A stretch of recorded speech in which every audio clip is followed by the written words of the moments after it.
কৌশলগতভাবে গুরুত্বপূর্ণ হরমুজ প্রণালী বন্ধ করার কোনো পরিকল্পনা নেই বলে জানিয়েছে ইরান।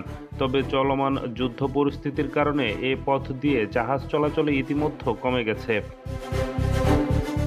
ইরানের সামরিক বাহিনীর মুখপাত্র জানিয়েছে, হরমুজ প্রণালী দিয়ে যে কোনো জাহাজ চলাচলে ইরানের কোনো বাধা নিষেধ নেই, তবে নিরাপত্তার দায়িত্ব সংশ্লিষ্ট জাহাজগুলোকেই নিতে হবে। তবে একই সঙ্গে তিনি কঠোর সতর্কবার্তা দিয়েছেন। ইরানের মুখপাত্র জানান, যদি ইসরায়েল বা যুক্তরাষ্ট্রের কোনো জাহাজ হরমুজ প্রণালী দিয়ে চলাচলের চেষ্টা করে তাহলে সেটিকে লক্ষ্যবস্তু করা হতে পারে।